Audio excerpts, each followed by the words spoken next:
Hi there. So you heard the title. I work for an organization called SAON, the South African Environmental Observation Network. We're a national facility funded by the Department of Science and Technology. So that's your tax money that is used to observe environmental change in South Africa. So thank you for paying my salary. You're going to see a lot of pictures, nice, pretty satellite pictures in this talk. Most of them are of Cape Town. So that's a nice oblique angle looking over Newlands towards Lions Head.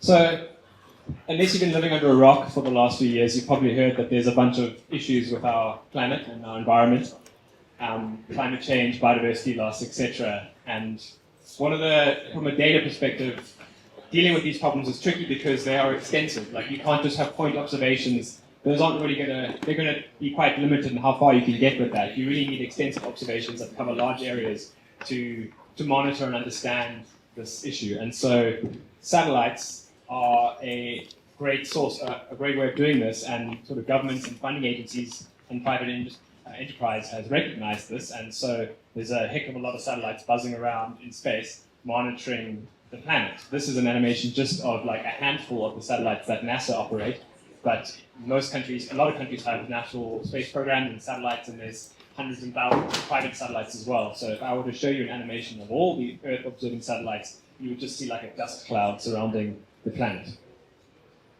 And what's great about this is that we don't just have, we've got a long record because these satellites have been operating for a long time. So some of the first ones were launched in the 1970s, and this time-lapse shows you a time-lapse from a NASA satellite program called Landsat. It started in the 1970s, but this time-lapse starts in 1984, and you see the expansion of sand mining operations in Namaqualand. And we don't just have this data, obviously, for Namaqualand, we have this data for the entire planet. So we can study and monitor extensive changes on our planet using this type of information.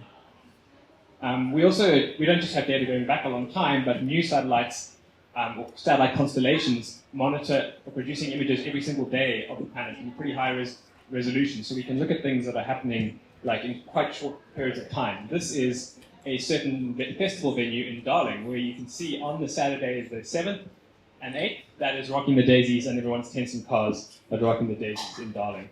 So we can look at things that are happening on a daily basis using satellite data.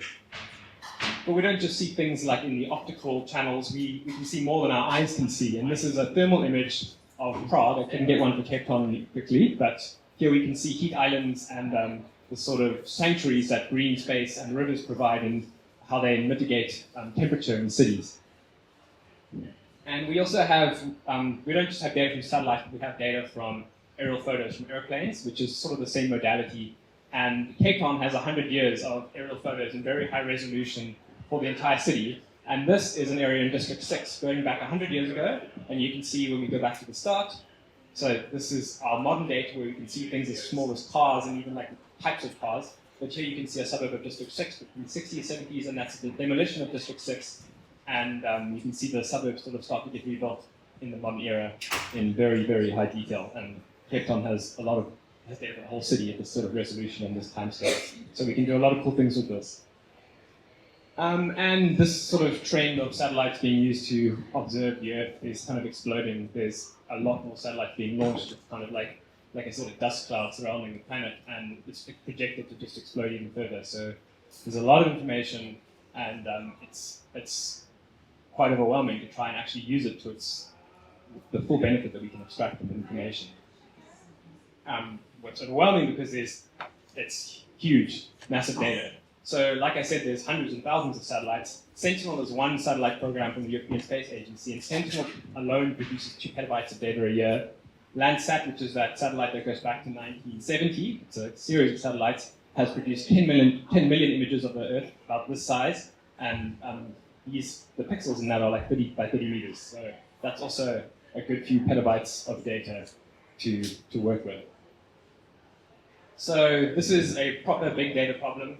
To get the full value from this data, to combine it together so we can really understand and monitor the planet, we have to treat it and do really clever big data analyses. So we've got the public cloud is the best place to really have this because it's too much data for any one institution to really be managing. You have to do the compute adjacent to the data. So you can't download a petabyte of data every time you want to do an analysis for the full Sentinel satellite records. So you've got to be sort of doing this in the cloud where the data is stored.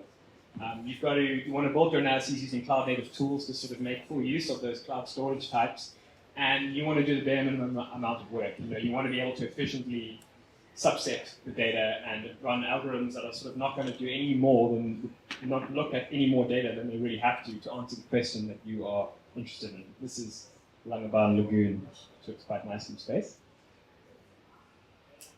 So this is what Google Earth Engine is. It's designed to solve all those problems, particularly for satellite data. So it's, on the slide, it's a planetary-scale platform for Earth science and data analysis.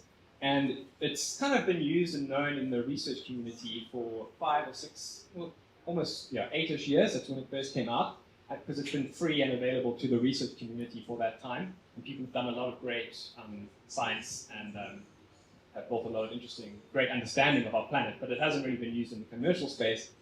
But they've now, Earth Engine, the license has now been extended for commercial use, so you can pay to use it now. And anyone can use Earth Engine. So hopefully I'm going to get you interested in this tool and get you interested in satellite data. So what is Google Earth Engine? So Google Earth Engine, probably first and foremost, is a massive data catalog. So the largest catalog of satellite, and not just satellite data, but spatial data. So there's climate data in there as well. There's data on the topography, things like that. So a 70 petabyte data catalog, and it's probably doubling every year. So it's a lot of data, and it's almost like if the data is not in the Earth Engine catalog, generally I'm like, it's just too much of a pain to work with it. So if you want to work with satellite data, this is the best place to go looking for it. It also provides an API to access, query, and do analyses on that data. So you can, using a JavaScript, Python, or a REST API, you can sort of run commands on that data catalog, and those commands are executed on Google servers, on Earth Engine servers in Google data warehouses, and you just receive the results on the client side and send the commands from the client side. So nothing actually has to happen on your computer. It's all Google managed the entire process. You don't even have to worry about like scaling and mapping and whatever. It's just like it's built for scientists who actually have no idea how to do machine learning or how to do like big data analyses. So you can be pretty naive about scalable data analyses and still get a lot out of Google Earth Engine. And it's also got a really great inclusive community. So Google has been sort of building up the community around Earth Engine for a long time. And every year for the last 5 or 6 years, they have these summits where they get everyone together who works with Earth Engine and kind of get people to share their stories and build the technology. So this is what Earth Engine looks like when you use it. I do most stuff in Python, so I'm going to show you everything I show you is going to be from using the Python API. So you just import Earth Engine. I've skipped a little bit, like you have to do one line of authentication to authenticate your identity. And then you create like objects. So this would just be like, this is just our area of interest. It's just a geometry object saying like, this is an outline of Africa. And when you preface things with this EE accessor, it means it's creating an object on the server side. So there's nothing, this Africa object in your Python client. It's just a pointer pointing to this server-side object. And then we can query we point to a data collection. So this is the Landsat collection in Earth Engine. We create a pointer to that. And then we can just do some basic filtering and analyses. So create a median, filter down to the dates we're interested in. This data set is like a good few petabytes. It's filtering and calculating a median on probably a couple of terabytes of data. And then we do like a simple calculation, selecting particular features or bands, like the red channel or the green channel in that image, and do like a simple calculation. So if I were to run this, I'll show you some code running just now, but this is the kind of thing you get out of it. You can then plot a map of these images, and we've essentially done a calculation to calculate the vegetation greenness of this whole area, the whole of Africa for this year. So that's a good few terabytes of data that we've mapped here, and I'll show you a demo just now so you can see how it works in real life. Some of the fun things of Earth Engine is that you're not just restricted to that data catalog, you can upload your own data. So if you have your own like aerial imagery, you can upload that. If you have your own sort of geospatial vector data, like areas of interest or points, you can put that into Earth Engine to use it to analyze and query data. You can export data from Earth Engine, so everything doesn't have to live inside Earth Engine. You can export to cloud storage or Google Drive. in like common formats like NumPy, NumPy tile, NumPy arrays, or geotiffs. There's a lot of machine learning built into Earth Engine, so you don't have to export data to use TensorFlow and stuff like that. But if you want to work outside of Earth Engine, it's integrated well with a lot of GCP tools like BigQuery, like Vertex AI, so that you can not just work within that ecosystem, but kind of bring it into all of the power of Google Cloud. So I'm going to show you like a sort of, I'm not stupid enough to try to do a live demo. This is me running some code. This is the same code I showed you earlier. So we just bring in Earth Engine and a little side package to help us, that helps us make a map. And now this is running. So this is in a Colab notebook. When I click run, it's going to take an instant because all it does is just point to objects on the server. Nothing's really happening in the client other than pointing to some operations and creating like a graph of operations. And then we print some info about what's on the server, on the Earth Engine server, which just tells us what the features are. And then we can, this now actually asks the server to send a bunch of data back so that we can visualize it. So we create a map, like that map we saw earlier of greenness across the whole continent. And this is now happening on the fly, on the server, sending us the data, doing like, I don't know, this is a calculation on a couple of terabytes of data, getting a median and doing plotting the result, doing a sort of division operation. So you can see that this whole thing is happening, at least from the way we see it, incredibly fast. And all of the scaling is managed on the Earth Engine side. We don't have to do any worry at all about mapping this across servers and mapping this across workers. It's all done for us. And we can zoom in, and that sort of lazily evaluates. The more we zoom in, then it does the calculation again at a higher resolution. So it's kind of doing that intelligently to not do more calculation than you're asking it to show you. So like I said, this is integrated well with GCP. We can call Earth Engine, which is just Python, from cloud functions, and then trigger the execution with whatever we want, events or on a schedule.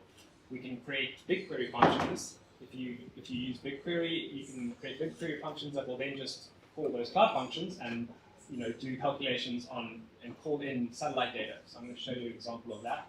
This is Cape Town again, but looking from an oblique north angle. This is that little mountain. So what that might look like is this. Here's just a toy example. We've got lots of climate data as well in Earth Engine. So this is monthly average climate every month from 1981 to 2022. But we also have this hourly. We have hourly climate data from 1981 to 2022, which we could analyze as well. And that's frighteningly large data set. So for example, say we have a database with a bunch of areas of interest, points where we have nature reserves, or points where we have shops, for example, and we want to know what is the climate doing at those sites. And this could be a massive database in BigQuery. We can then essentially use those points to query, to send to Earth Engine and ask us, give us a summary of this data there, combining the power of these two. So what this might look like. So here's our BigQuery table, just a bunch of outlines of these are the areas we're interested in. We can then register a function, like a cloud function. We can register that in BigQuery, and then BigQuery will basically call that cloud function as if it's a native SQL function, and it will then it'll do that work and add the calculation as a field in our table. I had a bunch of code that shows you how it's done. It's 10 lines of code, but I don't think I have time to explain it. So you can look here if you're interested in integrating Earth Engine and BigQuery. So this talk is about ML, so let me tell you a bit about some of the nuances of doing ML on satellite data, because it's slightly different, but similar to how you might normally work with tabular data or normal images. Satellite images are not 256 by 256 pixels like most machine learning models want the data to be in. They're usually massive, so we have this is just a number, but it's huge. We've got images are hundreds of thousands by hundreds of thousands of pixels. And we want to do predictions or build models that can predict things at that same scale. The only way to do that is to sort of chip things into smaller images. So we create maybe we chip it into 256 by 256 regions, and then we run a model on that. And we have to have some sort of intelligent code that puts things back together. So we can't just randomly rearrange things. There's a spatial relationship between every chip. So we have to put things back together intelligently. The other thing is that the images that we're used to working with, if you're doing normal ML, are images that we see in red, green, and blue. But satellites see a lot more than red, green, and blue. They see this part of the light spectrum that our eyes are sensitive to is just a small fraction of what's actually emitted by the Earth. So we have this very large range of electromagnetic radiation, and satellites can see far into the shortwave and longwave infrared and the thermal. And those are basically just channels in our image. So we have all these channels beyond the visible, which gives us this much richer data set to ask questions and to build models. And so this is what you might see if you're looking at a fire with your own eyes, but a satellite sees a lot more. A satellite can see that the burnt vegetation is emitting light in a very different wavelength, and the fires are obviously emitting long-wave radiation, that's thermal radiation. And so you get a lot of really rich information here. And we can use all that information. We can build ML models in Earth Engine. Like, this is a fire that occurred in Yonkers Hook 2 or so years ago. So you can see the satellite sees the vegetation as well. We're just mapping. Vegetation reflects light very strongly in infrared. So when you look at plants, you think they're green, but that's only because you can't see infrared. Plants are actually infrared. They are very, very bright in the infrared part of the spectrum.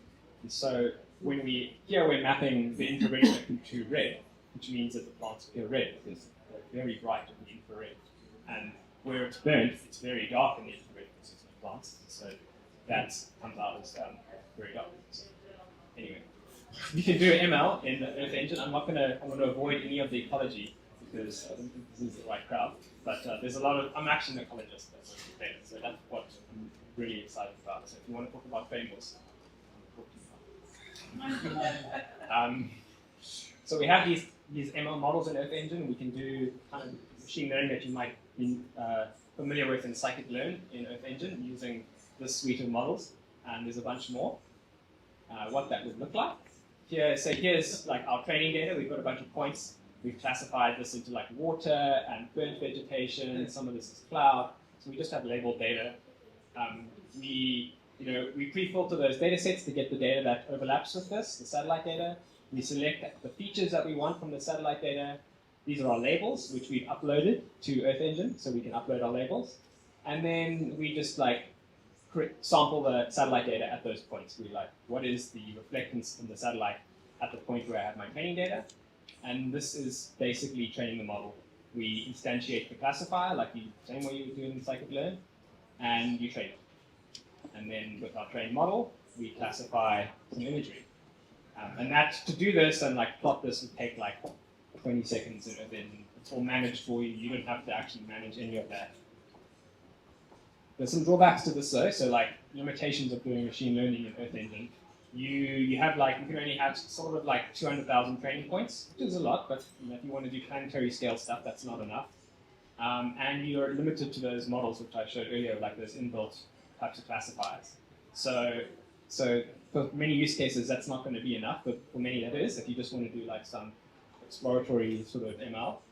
But if you want to do stuff that's kind of scalable and deployed to make predictions sort of regularly, you're probably going to want to integrate this with Google Cloud. So the way that this works is that you can export your data from Earth Engine to TensorFlow records on cloud storage.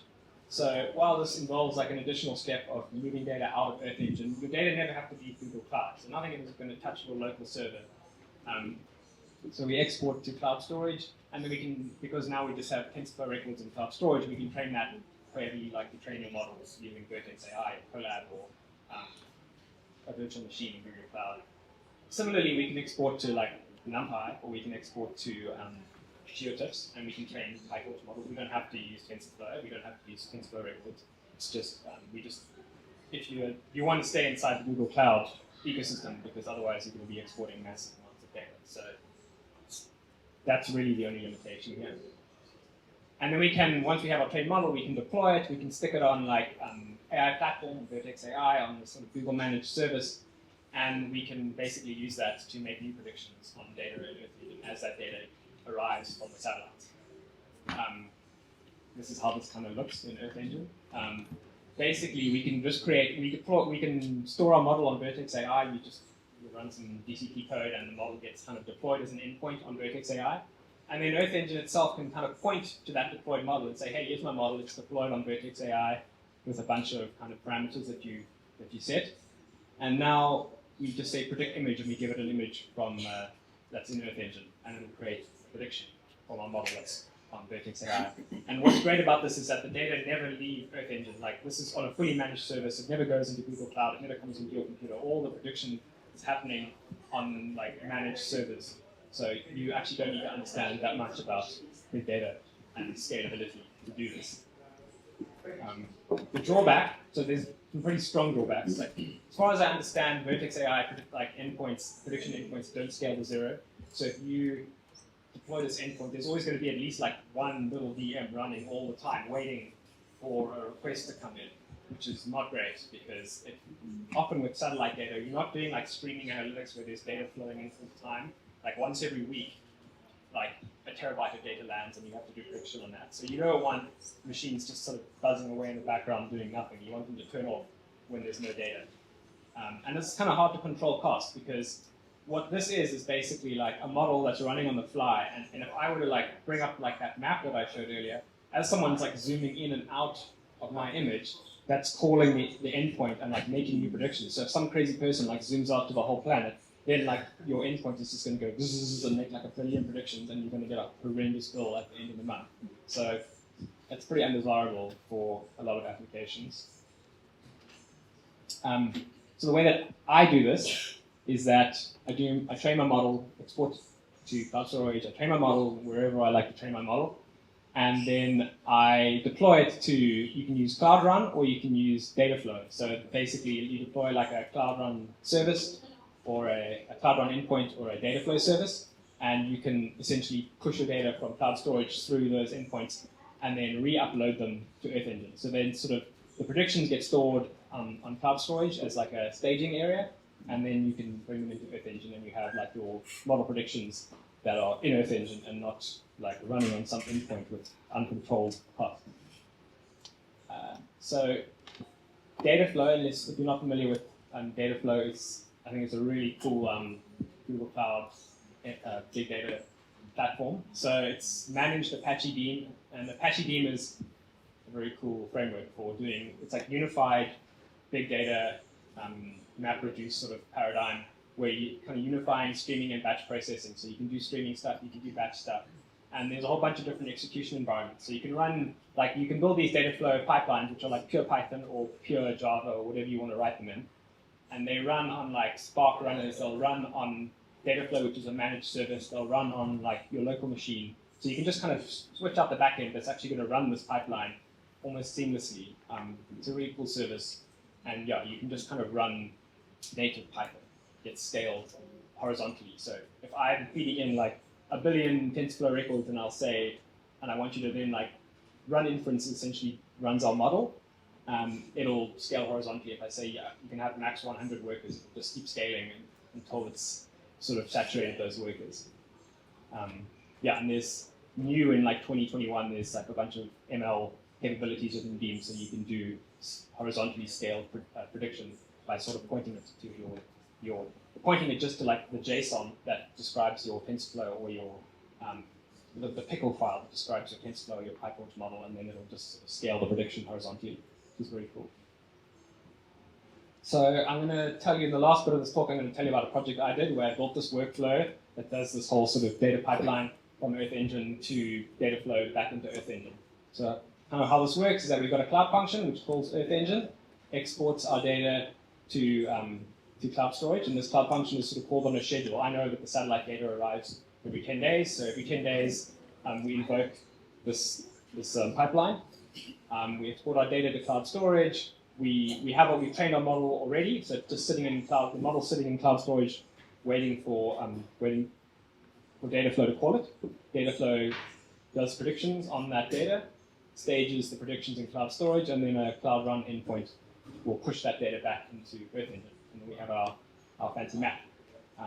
What's nice about this, when I first built this, everything was kind of like linked together with all of these notification services. So the cloud function would like export to cloud storage, and when the cloud storage blob was created, then like that would send a notification using PubSub to Dataflow, we could kick that off, and then everything just kind of like there was just like this web of notifications, and it was a bit gross. And then I discovered this cool Google Cloud orchestration tool called Workflows, which is also kind of new in 2021, which essentially is just like a scaffolding to link things together so that when one thing finishes, you can just, one thing's running, you just poll it, and when it's finished, then it kicks off the next thing in a simple file without having to build all of these like notification services that are talking to each other.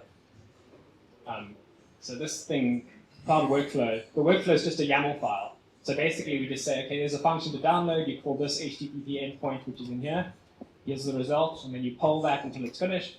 Then you call your Dataflow service, you poll that until it's finished, and then it like, once it's finished, it calls the Cloud Run service, which uploads the thing. So it's all, one YAML file to build this whole pipeline without having to have all of these random little notification things happening all over the place. So let's talk about Fambos in the last 10 minutes. We live in a very special place. Fambos is the best vegetation in the world, way better than rainforests. It's the most biodiverse non-forest vegetation in the world. And it's also perhaps the most threatened vegetation in the world, more threatened than smelly rainforests. So you look here at this map, these are like reported plant extinctions. And other than Hawaii, the Southwestern Cape has the highest reported plant extinctions anywhere in the world. So this is a problem. And one of the main, anyway, I lost something, but one of the main reasons for that is, well, agricultural expansion and land use change, people turning Fambos into farms, which of course we all need food, but there's also sort of laws to regulate this. And in some parts of the country, people don't really care about the laws and they just drag their plows through beautiful, beautiful Fambos, and that's illegal. So our environmental law enforcement is very interested in being able to monitor this, because they only have probably 2 people. It's an exaggeration, but there's no people to actually enforce environmental law in this country. So they need something, a satellite monitoring solution can really help them to have eyes and ears everywhere, whereas in reality there are 2 people sitting in a room somewhere. And with this pipeline that I built and Google Earth Engine, we were able to build a monitoring service that can detect change of Fambos and the degradation of Fambos and send notifications to environmental law enforcement. So what we want to do is develop this satellite-based monitoring system that can rapidly detect change. We don't want to just say, hey, a year ago there was this change where somebody converted Fambos into a farm. We want to do that, let's say 5 days ago something happened, it's still happening, go out and send investigators now. We need to be able to tell the difference between natural variability and actual illegal change. So this is quite important because there's a lot of dynamism in this system that might look like change unless you have a clever model. And we want to do this continuously, right? So every 5 days, make a new prediction. And like I said, we want to make them as soon as possible, notifications quickly. Just to point out that this is what a forest looks like to a satellite. Very nice, stable, it's green. So if there's change here, it's quite easy to see because it just goes doof, and then you're like, hey, it's not green. Somebody's destroyed the rainforest. But this is what Fambos, which is very happy and healthy, looks like. You've got this is a fire, but fire is good. We want fire in Fambos. And so we have these big changes, the seasonal variation, a lot of noise, and we need a decent model that can separate this from unnatural change. So I spent some time building a little training data set, a surprisingly small training data set that still worked, where we outlined a couple hundred land cover change events from Google Earth imagery. And then we used this satellite constellation called Planet, which provides daily images of things like rocking the daisies.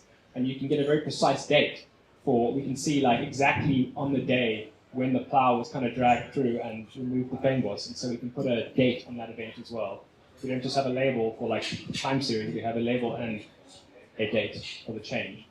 So here's a time series of natural vegetation, which looks pretty noisy, but if we have enough of these labels to say this is a time series of change and that's when the change occurred, we can kind of feed that these satellite images and sort of classify each pixel every time we have a new satellite image.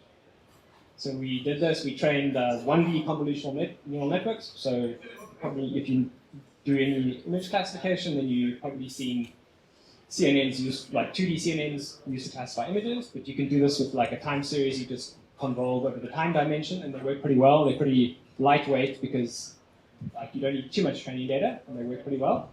And so our best models, we basically got, within 20 days, we could detect 65% of the change events, and 90% within 180 days. So like 65% recall over 20 days, 90% over 180 days. And when we send one of those alerts, we detect the change. Our precision is 97%. So we 97% sure that there's something fishy went on when we sort of have an alert. This is kind of what it looks like.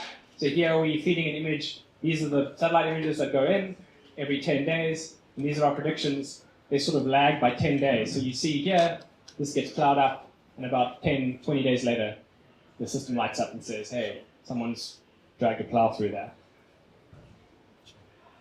And we deployed using this pipeline that I showed earlier. And Google Earth Engine has a nice little kind of add-on that you can build pretty simple web apps on top of the data. So there's a little web app running that some local conservation NGOs monitor, and I look at every now and again. And this we use this to send alerts and like send out to environmental law enforcement to follow up on these types of events, to then go and like initiate investigations if necessary. Thank you. You can get hold of me in all these places.